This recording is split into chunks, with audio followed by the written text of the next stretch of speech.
بسم الله الرحمن الرحيم. الحمد لله رب العالمين والعاقبة للمتقين والصلاة والسلام على جميع الأنبياء والمرسلين خصوصا على سيدنا وحبيبنا محمد وعلى آله وأهل بيته وصحبه أجمعين. أما بعد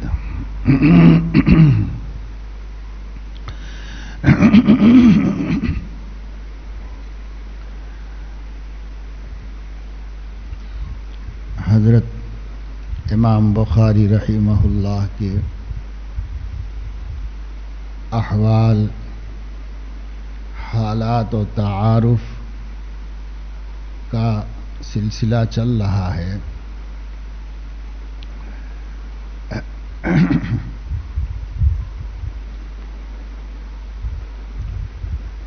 ان کی پیدائش اور ان کا نسب اور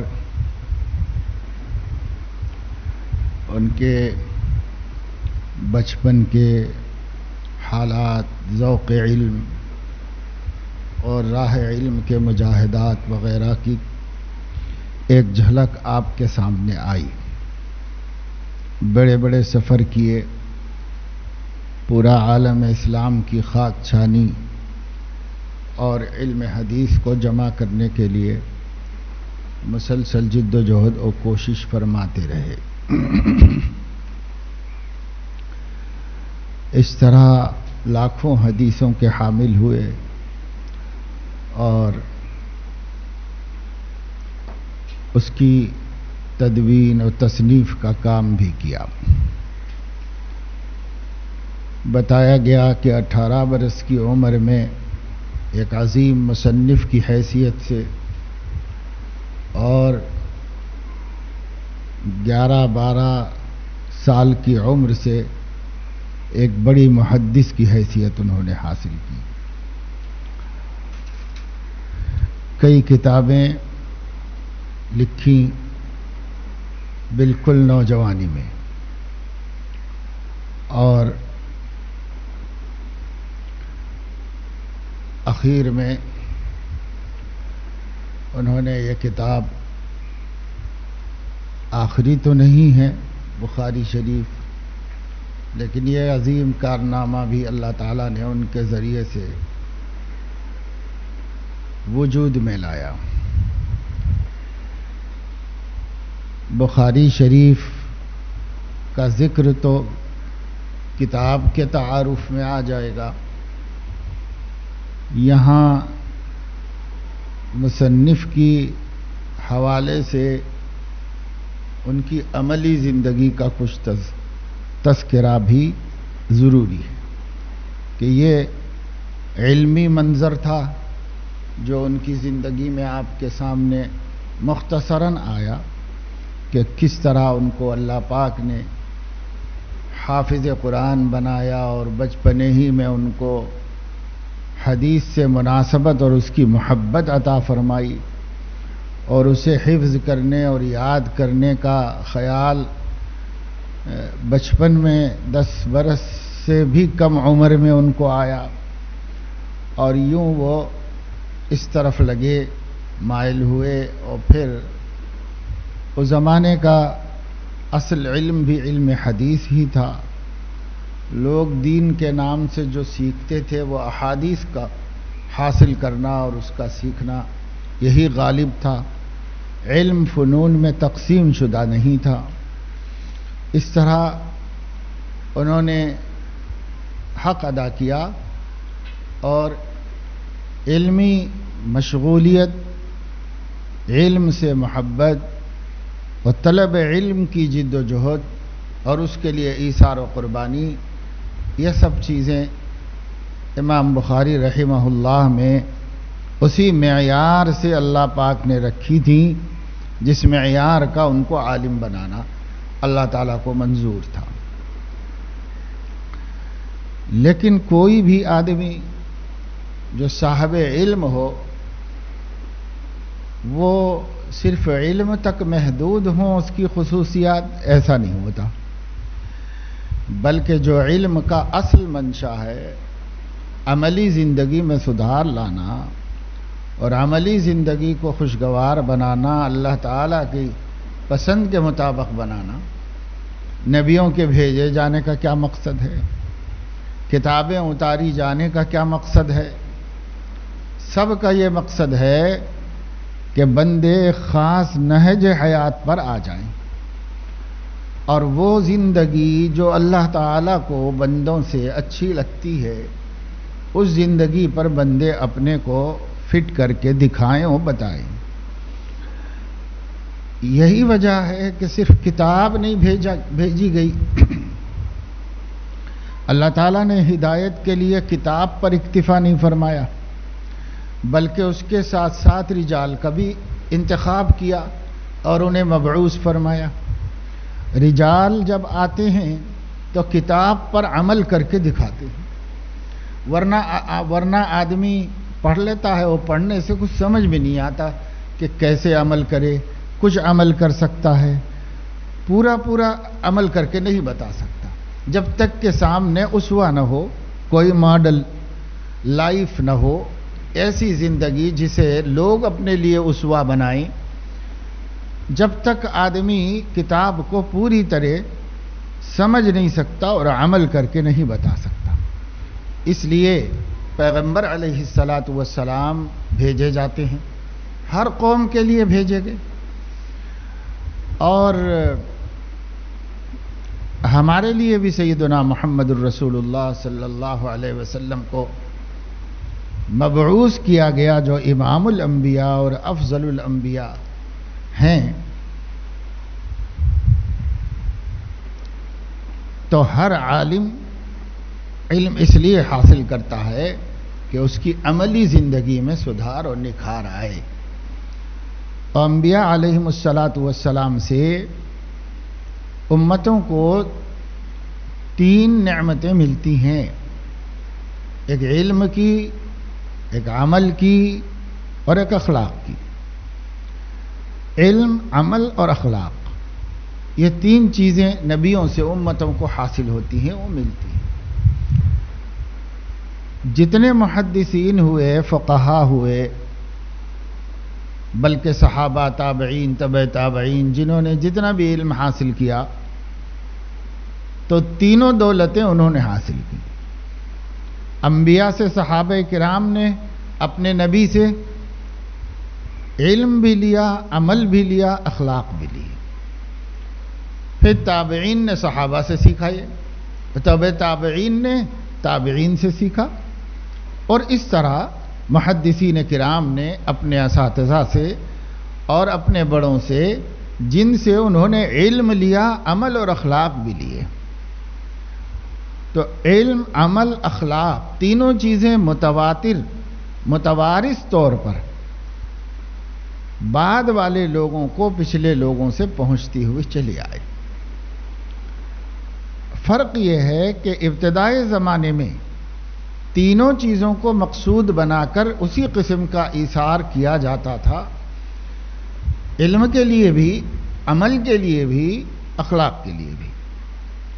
اور بعد کے ادوار میں علمی دنیا کے حد تک رہ گئی کہ وہاں صرف علم کی جانب توجہ ہے اور عمل اور اخلاق کی جانب کوئی خاص توجہ نہیں ہے۔ پھر ایک ایسا دور آیا کہ یہ چیزیں تقسیم ہو گئیں طبقات کے اندر، کہ عملی زندگی اور اخلاق کی زندگی سکھانے والوں کو صوفیہ کہا جانے لگا، وہ ایک طبقہ الگ کر دیا گیا، اور علمی زندگی کی طرف توجہ دلانے والوں کو فقہا کہا گیا، یہ طبقہ الگ کر دیا گیا۔ اس طریقے سے بعد کے ادوار میں دونوں چیزیں الگ الگ ہو گئیں، یہ جا کے وہاں سے لاؤ، یہ جا کے وہاں سے لاؤ۔ شروع دور ایسا نہیں تھا، سب کچھ نبی سے ملا تھا، سب کچھ صحابہ کے پاس تھا، سب کچھ ان سے تابعین کو ملا، سب کچھ تابعین سے اگلے لوگوں کو ملا۔ یہ سلسلہ آگے چلتا رہا، اور اس وجہ سے محدثین کی زندگی آپ دیکھیں گے اور فقہا کی بھی زندگی دیکھیں گے، کیونکہ فقہا متقدم ہیں محدثین سے زمانے کے اعتبار سے، وہ پہلے ہیں اور یہ لوگ بعد کے دور کے ہیں صحاح کے مصنفین۔ بعض معاصر ہیں اور بعض جو ہیں وہ بعد ہی میں آئے ہیں، سب کے سب مکمل۔ تو اس طرح فقہا کو دیکھو یا محدثین کو دیکھو، سب کے سب علم، عمل اور اخلاق میں یکساں نظر آئیں گے۔ ان کے ہاں یہ چیز الگ وہ چیز الگ نہیں ہے، یا ایک کی فکر کم ایک کی فکر زیادہ نہیں ہے۔ جو ذوق، جو شوق، جو محنت، جو مجاہدہ، جو ایثار و قربانی اور جو جد و جہد انہوں نے حصول علم کے لیے کی ہے، حصول عمل و اخلاق کے لیے بھی وہی ذوق، وہی محنتیں، وہی فکریں، وہی مجاہدہ ان کی زندگی میں آپ کو نظر آئے گا اور دکھائی دے گا۔ اور صاف بات یہ ہے کہ جب پڑھا جاتا ہی اس لیے ہے کہ عمل کیا جائے اور اخلاق سیکھے جائیں، تو وہ پڑھنا جو معرہ ہو علم، عمل اور اخلاق سے، اس کی کیا حیثیت ہوتی ہے؟ اس کی کوئی اہمیت نہیں ہوتی۔ اس کے لیے اللہ تعالیٰ نے قرآن مجید میں مثال دی ہے اور فرمایا ہے کہ مثلهم کمثل الحمار يحمل اسفارا، یعنی مثلهم کمثل الحمار يحمل اسفارا، جیسے شیخ سعدی نے فرمایا چار پائے برو کتابیں چند، ایک چوپایا ہے اور اس کے اوپر کتابوں کا ڈھیر رکھا ہوا ہے، بس۔ قرآن نے یہی مثال دی یہودیوں کے علماء کو کہ یہ گویا گدھے ہیں جن کے اوپر کتابوں کا بوجھ رکھا ہوا ہے۔ اب آپ کتاب کسی گدھے کو پکڑ کر اس کے اوپر تفسیریں رکھ دیں ساری، اور صحاح ستہ رکھ دیں، اور ساری حدیث کی کتابیں رکھ دیں، اور سارے اخلاقیات اور تصوف کی کتابیں رکھ دیں، سب جمع دیں، وہ بوجھ ڈھو کے پھرتا تو رہے گا پر گدھے کا گدھا ہی رہے گا، انسان بھی نہیں بنے گا، عالم تو کیا بنتا ہو۔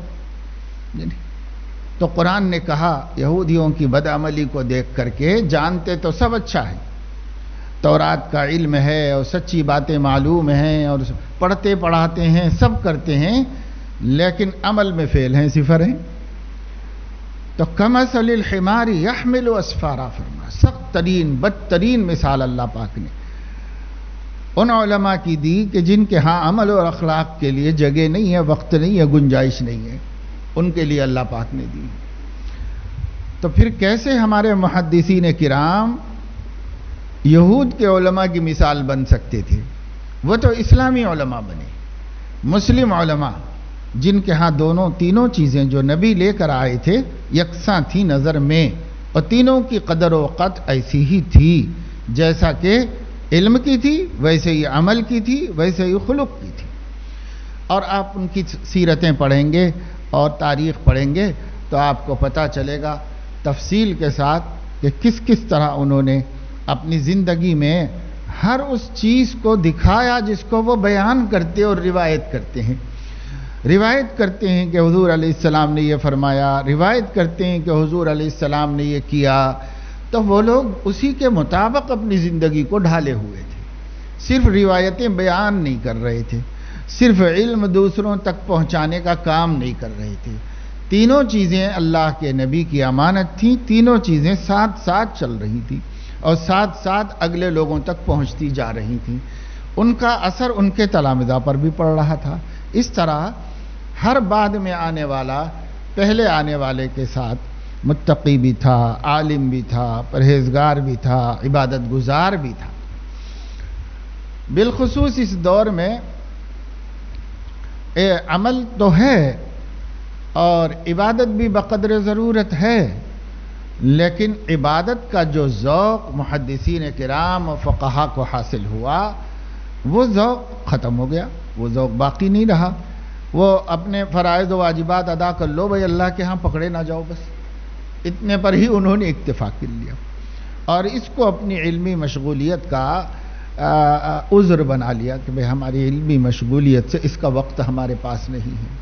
لیکن جب ہم دیکھتے ہیں فقہاء اسلام کو اور محدثین کرام کو تو ان کے ہاں ان کی بھرپور مشغولیت علم بھی ان کے ذوق عبادت اور عملی زندگی کے موافق حدیث ہونے میں کوئی کمی نہیں دیکھی جاتی اور نہیں نظر آئے گی آپ کو.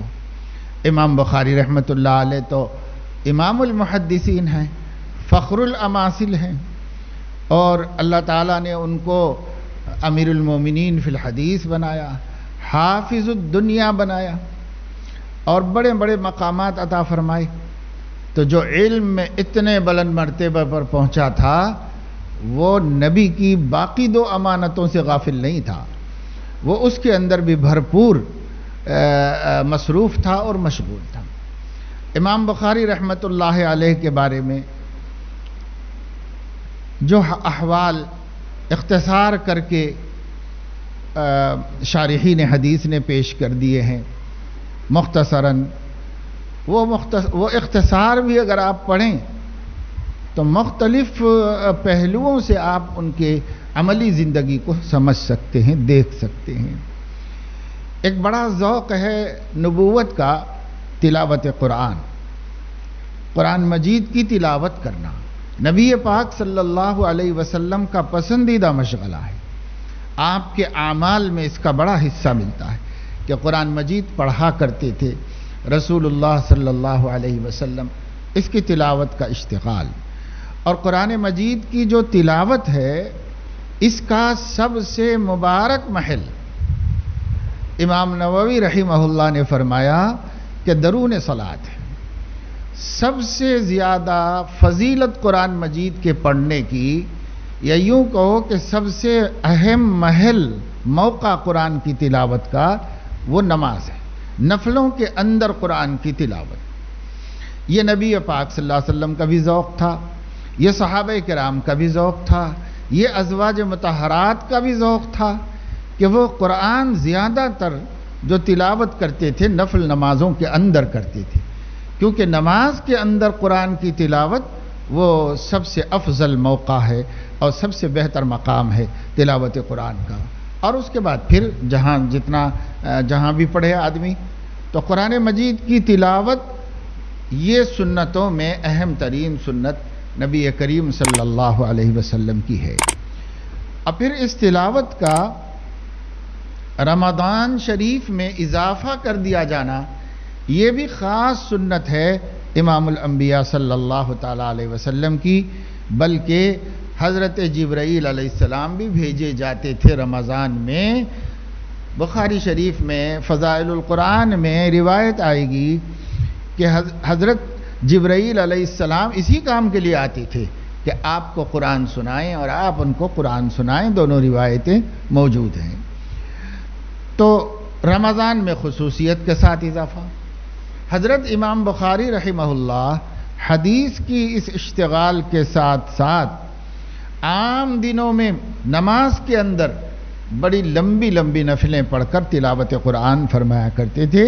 قرآن کریم سے اور اس کی تلاوت سے غافل نہیں ہوتی تھی.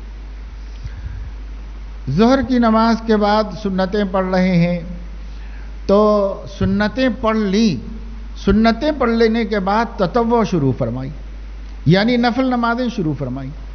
اور نفل نمازیں اسی لیے کہ قرآن پڑھیں اس کے اندر، تو قرآن کریم پڑھنے میں مشغول ہو گئے. اور جب نماز سے فارغ ہوئے سلام پھیرا تو کسی تلمیذ سے یا وہاں موجود آدمی سے یہ فرمایا اپنی قمیص اٹھا کر کے کہ میرے سینے پہ دیکھو کیا چیز ہے. تو اس نے ان کے سینے پر پیٹ پر دیکھا تو زنبور تھا. ایک چھوٹا سا کیڑا ہوتا ہے، بہت بری طریقے سے ڈنک مارتا ہے کہ آدمی اس سے تڑپ اٹھتا ہے، ایسے ڈنک مارتا ہے. وہ کیڑا نکلا اور سینے پر دیکھا گیا تو 16 یا 17 جگہ پر اس نے ڈنک مارا ہوا تھا. سرخ ہو گئے تھے اور ایک کا بھی برداشت کرنا مشکل ہے. ایک ڈنک مار دے تو چیخے گا آدمی، تڑپ اٹھے گا. 16 یا 17 جگہوں پر اس نے اتنی دیر میں ڈنگ مارا، اتنی لمبی نماز پڑھ رہے تھے آپ. تو اس شخص نے پوچھا کہ حضرت ایسے کیسے آپ نے برداشت کر لیا؟ اتنی مرتبہ اس نے آپ کو ڈس دیا، کیسے برداشت کر لیا آپ نے؟ تو فرمایا کہ قرآن مجید کی تلاوت میں مشغول تھا، جی نہیں چاہا کہ تلاوت مختصر کر کے نماز ختم کر دوں، اس لیے میں اپنے میں لگا رہا، پڑھتا رہا. یہ ذوق قرآن مجید کا اور اس کی تلاوت کا نفل نمازوں کے اندر ان کو تھا. ہم کہتے ہیں کہ بھائی علم کی مشغولی بہت بڑی عبادت ہے، اس لیے عبادتیں معاف ہیں سب. ہم نے ایسا تصور بنا رکھا ہے. اگر امام بخاری 6 لاکھ حدیثوں کے جانتے ہوئے اس بات کو سمجھے ہوتے تو وہ بھی تو تھوڑا اپنا آرام کا راستہ نکال لیتے، وہ بھی کچھ سوچ. اگر وہ یہی سمجھتے حدیثوں سے اور قرآن کریم سے تو اتنی مشغولیت کیوں اختیار کرتے؟ تو یہ جو عملی مشغولیت ہے، یہ عملی مشغولیت بتاتی ہے کہ عالم کو اور طالب علم کو بھی بالکل عمل سے بے خبر اور غافل نہیں ہو جانا چاہیے. ذوق پیدا کرنا چاہیے. یہ فضیلتیں، یہ حدیثیں، یہ آیتیں قرآن کی ہمارے اندر ذوق عمل پیدا کرنا چاہیے. اور ذوق عمل، ذوق عبادت نہیں آیا تو فائدہ کیا ہے؟ اس لیے محدثین کو تو قرآن حدیث پڑھ کر خوب ذوق پیدا ہوا تھا. ایسا ذوق پیدا ہوا کہ یہ لوگ اس قدر سخت تکلیف برداشت کر رہے ہیں، تلاوت کو منقطع نہیں کر رہے ہیں. تلاوت کا سلسلہ اور نماز، اپنی نفل لمبی نماز چلائے جا رہے ہیں، پڑھے چلے جا رہے ہیں.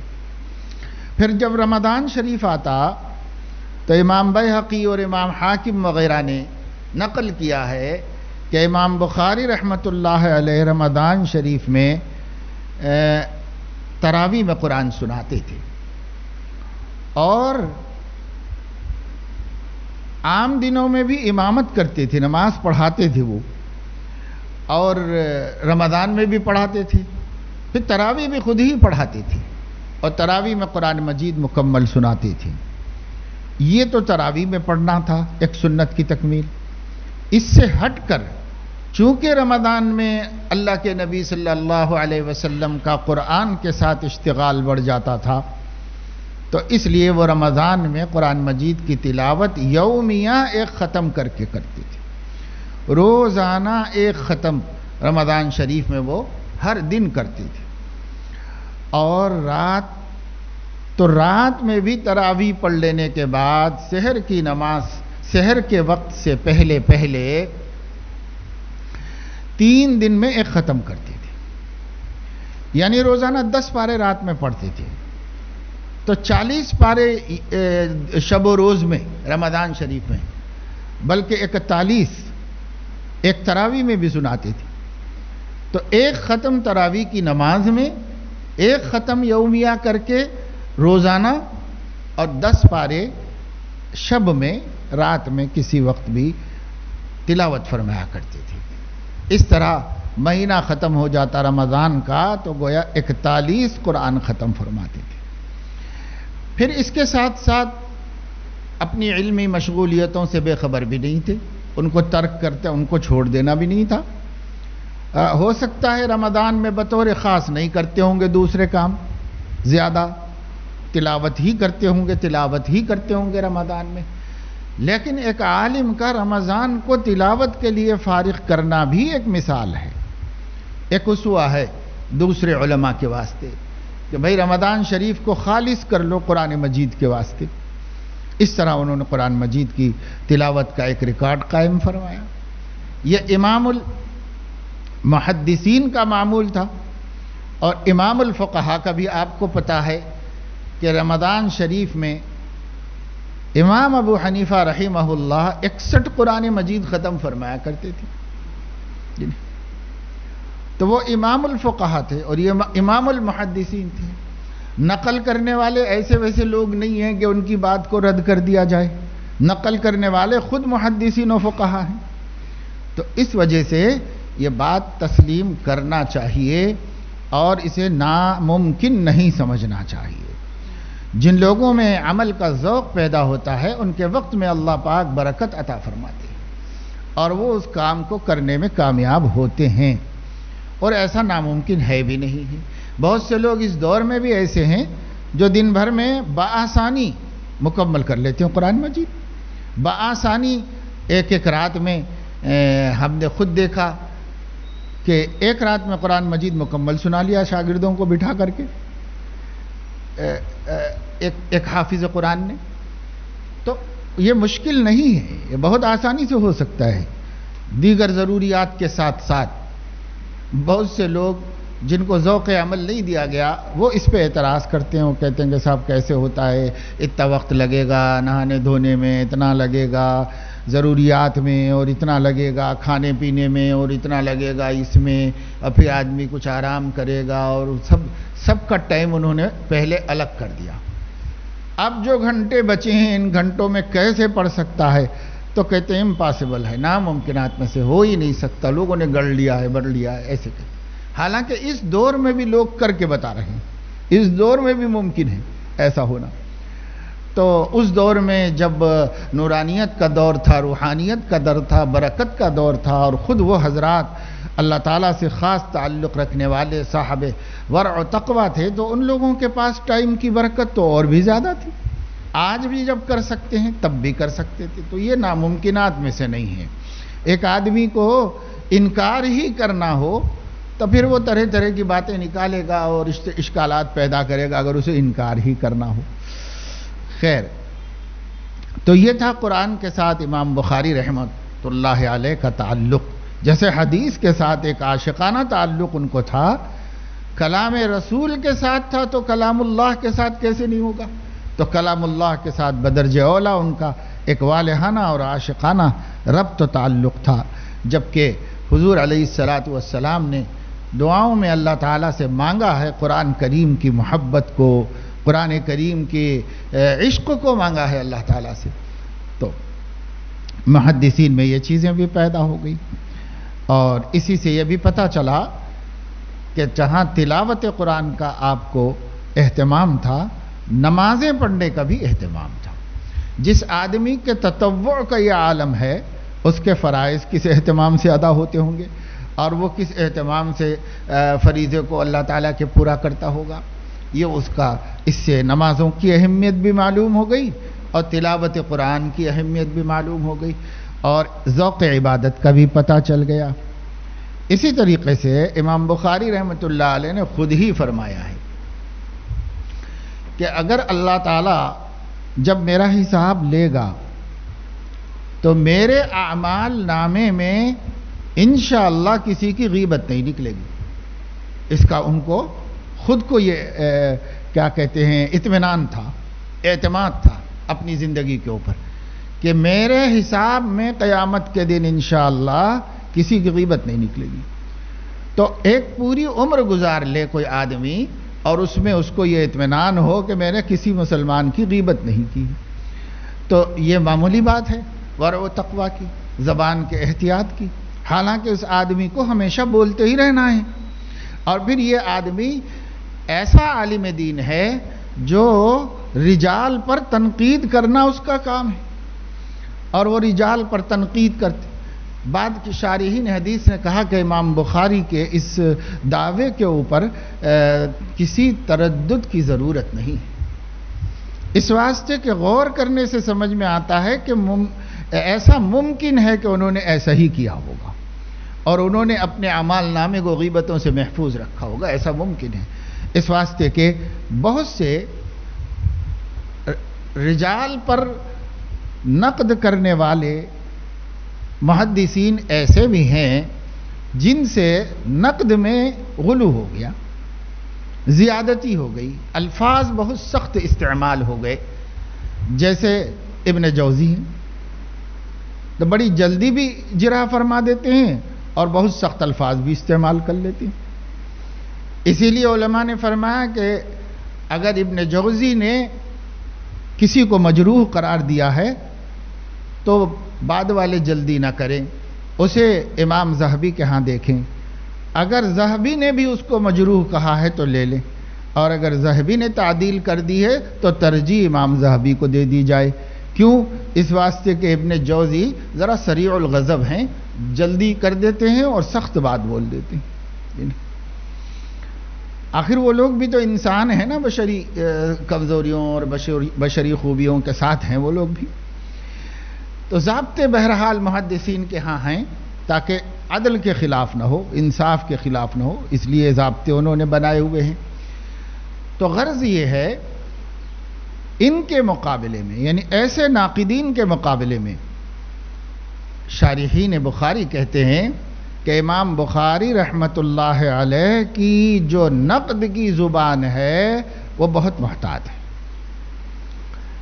امام بخاری رحمۃ اللہ علیہ نے بکثرت الفاظ کا انتخاب تنقید کرنے میں محتاط رکھا ہے، اور ایسے الفاظ سے کام چلا لیا ہے جس سے کسی کی تنقیص نہ ہو، ایسے الفاظ سے کام چلایا ہے۔ اور محدثین کے نزدیک منکر ہیں، اور جو ہے یہ حدیث منکر ہے اور وہ منکر الحدیث ہے، منکر نہیں منکر، انکار، ان کے اعتبار کا انکار کیا گیا ہے وغیرہ۔ اسی طریقے سے کذاب کہنے سے احتیاط کی ہے امام بخاری رحمۃ اللہ علیہ نے، وضاع کا الزام لگانے سے احتیاط فرمائی ہے۔ اس طرح بہت سے مقامات ہیں جس کو دیکھ کر کے شارحین بخاری یہ کہتے ہیں کہ امام بخاری نے تنقیدیں تو کی ہیں، جرح بھی کی ہے، اور اس فن کے تو وہ امام ہیں، ماہر فن ہیں، لیکن انہوں نے الفاظ کے استعمال میں غیبت تک اور تنقیص و تحقیر تک پہنچ جانے والا راستہ اختیار نہیں کیا۔ حالانکہ اس میدان میں بعض لوگوں سے ایسا ہوا، بالقصد نہیں بلکہ حدیث رسول صلی اللہ علیہ وسلم کی غیرت ان لوگوں کے اندر اس قدر تھی کہ اس کے بارے میں اگر کسی نے تھوڑی سی بھی بے احتیاطی کی ہے تو ان لوگوں نے بہت سخت تنقید کی ان کے اوپر۔ مقصد ان کا بھی تنقیص کرنا نہیں، لیکن ان کے مقابلے میں حدیث کی حفاظت ان کے ملحوظ نظر رہی، اور اس وجہ سے انہوں نے بعض دفعے بہت سخت کلمات کہہ دیے۔ پر یہ سخت کلمات امام بخاری رحمۃ اللہ علیہ نے نہیں کیے۔ امام بخاری رحمۃ اللہ علیہ عموماً بہت نرم کلمات کے ذریعے سے کرتے ہیں، ہاں کہیں کہیں ضرورت محسوس کی ہوگی اور وہاں انہوں نے سخت تنقید بھی کی ہوگی، لیکن عموماً نہیں کی۔ بہرحال اگر آپ ان کے اس ملفوظ کو یا ان کے اس اطمینان و اعتماد کو غور سے دیکھیں تو اس میں یہ پیغام ملتا ہے کہ امام بخاری رحمۃ اللہ علیہ فرمانا چاہتے ہیں کہ علمی دنیا میں تنقید کی گنجائش تو ہے پر تنقیص کی گنجائش نہیں۔ جیسے اس دور میں علماء ایک دوسرے کی تنقیص کر رہے ہیں، تنقید تو علم کی دنیا میں بڑی اہم چیز ہے، اور اس سے علم کے ابواب کھلتے ہیں، اور اس سے صحت و سقم کے درمیان میں فرق نمایاں ہوتا ہے۔ تو تنقید ہونا چاہیے، تنقید سے اختلاف نہیں، لیکن تنقید تنقیص کا سبب نہ بنے، کسی دوسرے کی دل آزاری کا سبب نہ بنے، کسی دوسرے کی تحقیر کا سبب نہ بنے، بے آبروئی کا سبب نہ بنے، کہ مومن کی آبرو تو کعبۃ اللہ سے زیادہ بھی با احترام قرار دی گئی۔ تو اس لیے تنقیص تک نہ پہنچے ناقد جو ہے تنقید کرے۔ یہ امام بخاری پیغام دینا چاہتے ہیں کہ میں نے دیکھو کہ پوری زندگی میں کوشش کی ہے کہ کسی کی غیبت نہ ہو، اور کسی مسلمان کی غائبانہ طور پر بے آبروئی نہ ہو، اور حاضرانہ طور پر کیسے کرے گا وہ؟ ویل لکل ہمزۃ لمزہ، ہمزہ اور لمزہ دونوں کو مذمت کر دی گئی ہے، یعنی پیٹھ پیچھے کسی کو بے آبرو کرنے والا اور اس کے منہ پر بے آبرو کرنے والا، دونوں کی مذمت کر دی گئی ہے۔ اس لیے جس نے غیبت نہیں کی اس نے اپنے سامنے رہنے والے لوگوں کی آبرو کا کتنا احترام کیا ہوگا، اپنے ملنے جلنے والوں کا۔ تو اس میں پیغام ہے اخلاقیات کا کہ نبی سے خلق بھی ملے ہیں، نبی سے صرف علم نہیں ملا ہے، نبی سے صرف الفاظ نہیں ملے ہیں بلکہ اعمال بھی ملے ہیں اور ان سے خلق بھی ملا ہے۔ ایک دفعہ امام بخاری رحمۃ اللہ علیہ نے سبق پڑھایا، سبق پڑھانے کے بعد یا کسی موقع پر ایک شاگرد سے ملاقات میں فرمایا کہ آپ مجھے اللہ کے واسطے معاف کر دیں۔ تو وہ پریشان ہو گیا شاگرد کہ بھائی میں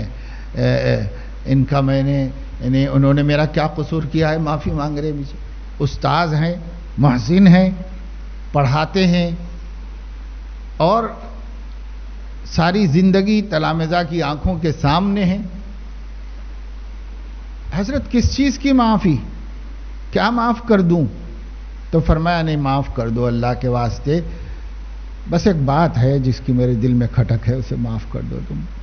تو اس نے کہا میں آپ کے قلب کے اطمینان کے لیے معاف کر دیا، جو بات بھی ہو معاف کر دی میں نے آپ، لیکن بتائیے تو صحیح یہ کس چیز کی آپ معافی مانگتے ہیں؟ تو فرمایا کہ جب میں نے ایک حدیث سنائی ایک دفعے اور اس کی تحقیق کی تو آپ کو بہت خوشی ہو رہی تھی، اس خوشی میں آپ سر بھی ہلا رہے تھے، وہ مونڈے بھی اچکا رہے تھے، تو مجھے دل میں ہنسی آ گئی تھی۔ میں اللہ سے ڈرتا ہوں کہ اگر اللہ اس کو تحقیر قرار دے مسلمان کی تو مجھے اس کا جواب دینا پڑے گا، اس لیے میں نے آپ سے معافی مانگ لی۔ تو اب آپ دیکھیں کہ کس مقام پر ہیں یہ خوف خدا کے اور کس مقام پر ہیں خلق کریم کے، جو حضرت محمد صلی اللہ علیہ وسلم سے ان محدثین کرام کو وراثت میں ملا، اس کے کس مقام پر ہیں، کہاں تک ان کے سامنے ہے کہ ہر چیز کا حساب دینا پڑتا ہے، کہاں تک وہ اللہ تعالیٰ سے ڈر رہے ہیں اور معاملے کی صفائی اپنے شاگرد سے کر رہے ہیں جس کے محسن ہیں، جس کو پڑھا رہے ہیں، جسے علم دے رہے ہیں اور جو خود ان کا ممنون احسان ہے، مشکور ہے۔ مگر بھائی اللہ تعالیٰ کے ہاں تو بندے سب برابر ہیں، اللہ تعالیٰ کے ہاں سب کا حساب کتاب اور سب کا حق یکساں ہوتا ہے۔ تو یہ واقعہ بتلاتا ہے کہ امام بخاری رحمہ اللہ خلق کے کس اعلیٰ مقام پر تھے، علم و فضل کے ساتھ ساتھ علم بھی ہے، عبادت بھی ہے، اعمال صالحہ بھی ہیں اور اخلاق کریمہ بھی ہیں، جو اپنے نبی کی وراثت ہے اور اپنے نبی سے امت کو پہنچی ہے اور انہیں حاصل ہوئی ہے۔ اسی طریقے سے بڑی چیز آدمی میں ہوتی ہے احترام و ادب، اپنے بڑوں کا، اپنے اساتذہ کا احترام و ادب اور مقدس مقامات کا احترام و ادب، کتاب کا، علم کا، یہ سب ادب جیسے پہلے بہت مشہور تھا اور زبان زد تھی یہ بات کہ ادب ہی سے انسان ہے، ادب جو نہ سیکھے وہ حیوان ہے۔ اب تو یہ باتیں نسیم منسیہ ہو گئی، ان کا ذکر مذاکرہ بھی نہیں، ورنہ ایک دور تھا ہمارے بچپن میں بچوں کو شعریات تھا یہ، کیونکہ گھروں میں اس کا مذاکرہ تھا۔ ادب ہی سے انسان ہے، ادب جو نہ سیکھے وہ حیوان ہے۔ ادب بڑی چیز ہے اور مولانا روم رحمۃ اللہ علیہ کے یہ اشعار میں ہیں کہ ادب اللہ تعالیٰ کی بڑی نعمت ہے، جو ادب سے محروم ہے وہ محروم آدمی۔ اس لیے ادب، تہذیب، اخلاق، جو چیز قابل احترام ہے اس کا احترام کرنا، اور جو شخص قابل عزت ہے اس کو عزت دینا، اور جو قابل شفقت ہے اس پہ شفقت کرنا، یہ سب تہذیب ہے، یہ سب آداب اسلامی کے اندر داخل ہے۔ یہی وجہ ہے کہ آپ دیکھتے ہیں کہ ہر حدیث کی کتاب میں کتاب الآداب ہے، اس میں ہر قسم کے آداب سکھائی گئے ہیں، رہنے سہنے، چلنے پھرنے، پہننے اوڑھنے، وضع قطع، ہر چیز کے آداب کو بیان کیا گیا ہے کتاب الآداب میں۔ اور اسی طریقے سے انہی آداب میں دوسروں کا احترام کرنا بھی داخل ہے۔ آپ بخاری شریف میں بھی پڑھیں گے، مساجد کے سلسلے میں حضور علیہ الصلاۃ والسلام نے احترام کی کتنی تلقین فرمائی ہے۔ رفتہ رفتہ مسجدیں احترام کے حد سے خارج ہو گئی اور لوگ مسجد کا احترام اب ویسا نہیں جانتے جیسا حضور علیہ الصلاۃ والسلام نے سکھایا تھا صحابہ کرام رضوان اللہ علیہ مجمعین کو، کہ مسجد کا احترام کیسے کیا جائے، کتنا کیا جائے، مسجد کی صفائی ستھرائی۔ تو ایک شاگرد کہتے ہیں کہ امام بخاری رحمہ اللہ نے نماز پڑھائی اور وہیں پر سنتیں پڑھ رہے تھے۔ انہوں نے سلام پھیرا تو دیکھا کہ ایک طالب علم، اس کی داڑھی میں اس نے ہاتھ لگایا، کچھ کچرا اس کو ملا، کوئی دھاگا، کوئی چیز، کوئی تنکا اس میں رہا ہوگا تو وہ نکلا، تو اس نے مسجد میں ڈال دیا، وہیں پر ڈال دیا۔ امام بخاری رحمۃ اللہ علیہ نے دیکھ لیا تھا، تو اس کی نظر بچا کر چپکے سے ہاتھ بڑھا کے اسے اٹھا لیا اور اپنی آستین میں رکھ لیا۔ جو شخص دیکھ رہے تھے وہ کہہ رہے ہیں کہ میں دیکھتا رہا کہ میں کرتے کیا ہیں۔ تو جب وہ نماز سے فارغ ہو کر مسجد کے باہر نکلے تو باہر ایک طرف کو آستین میں سے نکال کے وہ ڈال دیا۔ یعنی ان کے دل میں مسجد کا اتنا احترام ہے کہ مسجد سے کچرا اٹھانا چاہیے، ڈالنا نہیں چاہیے۔ اس بندے نے ڈال کیوں دیا مسجد میں؟ اپنا کچرا نکلا، اپنی داڑھی سے نکلا تو وہاں کیوں ڈال دیا؟ وہ تو اللہ کا گھر ہے، اللہ کے گھر کا بہت احترام ہے۔ تو انہوں نے کہ بھائی کسی کو کچھ کہیں یا خود ہی یہ کر لیا کہ چپکے سے اٹھا کے رکھ لیا اور باہر لے جا کے پھینک دیا اس کو۔ کیوں؟ احادیث میں مسجد سے کچرا اٹھا کر پھینکنے کی فضیلت آئی ہے۔ اور جب حضور علیہ الصلاۃ والسلام کو اللہ تعالیٰ نے بندوں کے اعمال کی وقعتیں دکھائیں تو آپ نے فرمایا کہ میں مسجد سے کچرا نکال دینے والے کے عمل کو بہت وقیع دیکھا۔ تو یہ وقیع ہے اجر کے اعتبار سے، اتنا بڑا محدث ہے، اپنے کو حصول اجر سے مستغنی نہیں سمجھتا۔ ہم تو یہ سوچتے کوئی اور کما لے، کوئی اور کما لے، ہمیں کیا کرنا ہے۔ ہم اتنے بڑے محدث ہیں اور اپنے دل میں مسجد کا احترام ایسے بسائے ہوئے ہیں جیسے حضور علیہ الصلاۃ والسلام نے صحابہ کو سکھایا تھا۔ تو جو روایات اللہ کے نبی سے، ان کے اصحاب سے یہ حضرات امت تک پہنچاتے ہیں تو وہ صرف پہنچانے کے لیے ان کے پاس نہیں ہوتی، بلکہ اس پر چلنے اور عمل کرنے کے لیے بھی ہوتی ہے۔ اس وجہ سے وہ خود اس پر عمل کر کے اس ثواب کو، اس اجر کو خود حاصل کر لیا۔ اور اسی سے یہ پتہ چل گیا دیکھنے والوں کو، اور دیکھنے والے کے ذریعے سے قیامت تک ان کو پڑھنے والوں کو، ان کو جاننا چاہنے والوں کو، کہ ایک عالم دین کے دل میں اللہ کے گھر کا ایسا احترام ہوتا ہے، اور اللہ کے گھر کی اور نبی پاک صلی اللہ علیہ وسلم کی تعلیمات کی اتنی عظمت ہوتی ہے اور اتنا احترام ہوتا ہے۔ آج تو ہم لوگ مسجدیں خراب کرتے ہیں، مسجدوں میں بچھی جانمازیں خراب کر دیتے ہیں، مسجد میں رکھے قرآن مجید خراب کر دیتے ہیں، اس پہ کچھ لکھ دیتے ہیں، اس کے پھٹ جانے کا کوئی سے بچانے کا کوئی اہتمام نہیں کرتے، اور بس جو چاہے ناک میں سے، کان میں سے کچھ نکل جائے تو وہ بھی نکال کے مسجد کی دری پر پہنچ دینے کے لیے کچھ نہیں، کہ ہمارا ہاتھ خراب نہ ہو، بس ہمارا ہاتھ خراب نہ ہو، مسجد خراب ہو جائے۔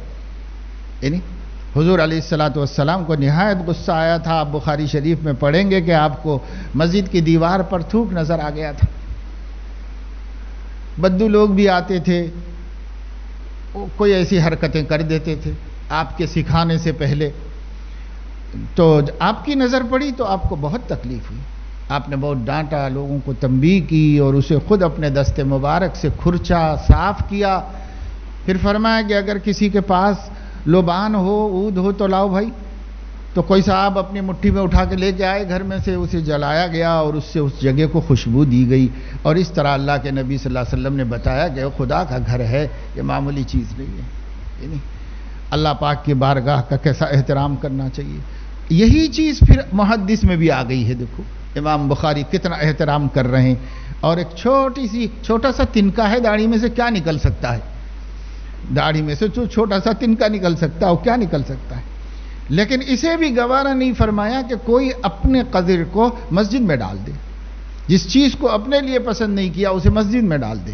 اسے مسجد کا کچرا سمجھا اور اسے اٹھایا اور اٹھا کے لے جا کے باہر ڈالا تاکہ اجر ملے اور اللہ کے گھر کا احترام ہمارے دل میں برقرار رہے، ملحوظ رہے۔ اور انسان کی ایک بڑی خوبی ہے، اور وہ ہے معاملات کو صاف ستھرا رکھنا۔ امام بخاری رحمۃ اللہ علیہ ایک دفعہ تشریف لے جا رہے تھے تیر اندازی کے واسطے۔ ان حضرات کو تیر اندازی کا شوق بھی اس لیے تھا کہ تیر اندازی ہمارے نبی صلی اللہ علیہ وسلم نے کی ہے، تو ان کی ایک سنت کا شوق ان لوگوں کے اندر موجود تھا۔ اپنے ساتھیوں کو لے کر، تلامذہ کو لے کر تیر اندازی کے لیے تشریف لے، کبھی کبھی وقت نکالتے اور چلو بھائی صحرا میں چلیں، کہیں جائیں، وہاں تیر اندازی کریں۔ تو اس کے لیے انہوں نے ایک مرتبہ ارادہ کیا، ساتھیوں کو لے کے نکلے۔ تو کہتے ہیں کہ ایک جگہ تنگ راستہ آیا، اس تنگ راستے میں سے گزر رہے تھے، وہیں سے امام صاحب نے اپنا ایک نشانہ بنایا، صحرا تھا، جنگل تھا، جو بھی تھا اس میں، تو وہ خطا کر گیا۔ ایک نہر گزر رہی تھی وہاں سے، اس نہر کے سامنے کسی کا مکان بنا ہوا تھا، اس مکان میں جانے کا راستے کے طور پر ایک برج تھا، چھوٹا سا راستہ جیسے نالے پہ بنا لیا جاتا ہے، ایسا بنا ہوا تھا بانس کا۔ وہ ان کا تیر خطا کر کے جا کے اس کے کھونٹے میں لگ گیا، اور جس سے وہ کھونٹے میں پھنس گیا۔ تیر تو نکال لیا، لیکن انہوں نے دیکھا کہ اس کو نقصان ہوا ہے، یہ پھٹا ہے۔ تو اس دن ان کا موڈ آف ہو گیا، انہوں نے اپنے ساتھیوں سے کہا کہ چلو واپس، آج نہیں کھیلیں گے، آج نہیں کریں گے تیر اندازی۔ اور پھر لوگوں کو سمجھ میں بھی نہیں آیا، وجہ بھی نہیں سمجھ میں آئی، کچھ سب ہو گئے واپس، اور دن بھر اداس رہے، بہت اداس رہے۔ اور اس کے بعد انہوں نے ایک دن اپنے بے تکلف ساتھی کو بلایا اور اس سے کہا کہ مجھے آپ سے ایک کام ہے۔ انہوں نے کہا کہ حکم فرمائیے، ہم حاضر ہیں آپ کا کام کرنے کے لیے۔ کا بہت اہم کام ہے۔ کہا اہم ہے، جو بھی ہے بتائیے، ہم سے ہو سکے ہم برابر کرنے کے لیے تیار ہیں۔ تو حاضرین میں سے ایک دو اور طلباء سے بھی کہا، اور کہا کہ تم لوگ بھی ان کے ساتھ چلے جاؤ، اور آپ لوگ جا کر کے وہ فلاں صاحب کے گھر پر جاؤ اور ان سے ملاقات کرو، اور ان سے کہو کہ ایک آدمی کی غلطی سے آپ کے اس پل کا بانس جو ہے اس کو نقصان پہنچ گیا ہے، تو وہ یا تو اس کو اجازت دیں کہ وہ دوسرا بانس وہاں پر لگوا دے اور اس کو بدل دے، یا پھر اس کی رقم لے لے، جو بھی اس کی قیمت ہوتی ہے وہ قیمت لے لے۔ دونوں میں سے کسی ایک بات پر اس کو راضی کر کے آؤ، چاہے میں بنوا دوں اس کو، اور چاہے تو وہ اس کا پیسہ لے لے، میں پیسے دے دوں گا اس کو۔ تو یہ لوگ گئے، کیونکہ ان کا حکم تھا، تو گئے اور جا کے کہا کہ بھئی ایک صاحب نے ہمیں بھیجا ہے ایسا ویسا۔ انہوں نے پوچھا کہ کون صاحب نے بھیجا؟ انہوں نے بتایا حضرت کا نام۔ اس نے کہا کہ امام صاحب سے کہو کہ میں نے اس کو حلال کر دیا ہے، وہ اطمینان رکھیں، اس کا کوئی مواخذہ ان سے قیامت کے دن نہیں ہوگا، میں نے اس نقصان کو ان کے لیے حلال کر دیا ہے۔ اور ان سے یہ بھی کہہ دو کہ میری جتنی ملکیت ہے اور جتنے اموال کا میں مالک ہوں وہ سب ان پر قربان ہیں، ایک بانس کی کیا بات ہے، سب ان کے اوپر قربان ہے۔ اور اگر جھوٹ نہ ہوتا تو میں یہ بھی کہہ دیتا کہ بھئی میری جان بھی قربان ہے ان کے اوپر، لیکن شاید میں ایسا نہ کر سکوں تو جان کی بات تو نہیں کرتا، لیکن کل مال اگر موقع پڑے تو ان پہ قربان ہے، ان کی حفاظت کے لیے اور ان کی ضرورت کے لیے۔ ایک بانس کیا ہے، بانس کی کیا حیثیت ہے اس کی؟ تو لوگوں نے جا کر کے ان کو بتایا اور یہ سنایا کہ حضرت وہ تو یہ کہہ رہے ہیں کہ انہوں نے حلال کر دیا ہے، اس کا مواخذہ اب نہیں ہوگا آپ سے۔ ان کی طرف سے یہ کوئی بات درگزر ہو گئی، ختم ہو گئی، معاف ہو گئی۔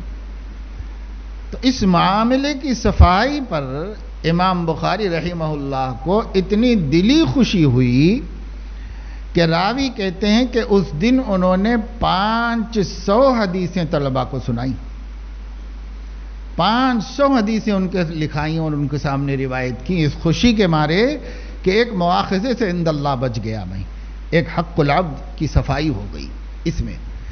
اور یہی نہیں کہ 500 حدیثیں آج سنائیں طالب علموں کو، طلباء کو، بلکہ 300 درہم خیرات کی، اس خوشی میں کہ ایک معاملہ اللہ کے ہاں پکڑ سے بچ گیا، ایک معاملے کی صفائی ہو گئی۔ اتنا ان حضرات کو حقوق العباد کا احساس تھا کہ یہ اللہ تعالیٰ کے ہاں پوچھی جانے والی بات ہے اور اللہ تعالیٰ کے ہاں جواب دہ ہم کو ہونا پڑے گا۔ یہ سب کچھ کیوں تھا؟ اسی قرآن کی وجہ سے اور انہی حدیثوں کو روایت کرتے رہنے کی وجہ سے، جس میں اللہ کے نبی صلی اللہ علیہ وسلم نے کلیئرلی بتا دیا ہے کہ میں بھی کام نہیں آؤں گا حقوق العباد کے معاملے میں، میں بھی کسی کے کام نہیں آ سکوں گا۔ تو جہاں نبی بھی کام نہیں آ سکے گا اور جس مسئلے میں اللہ تعالیٰ بھی اپنے بندے کے رضا پر اس کو موقوف رکھیں گے تو کیسے یہ کام چلے گا؟ تو اتنا احساس اور اتنا فکر ان کے اندر اس سلسلے میں تھا کہ معاملات کی صفائی ہے۔ آج لوگ کہہ رہے ہیں کہ سب سے زیادہ اہل دین معاملات میں خراب ہیں، پھر بھی اہل دنیا کے معاملات ذرا بہتر مل سکتے ہیں، لیکن اہل دین کے معاملات بہت خراب ہیں۔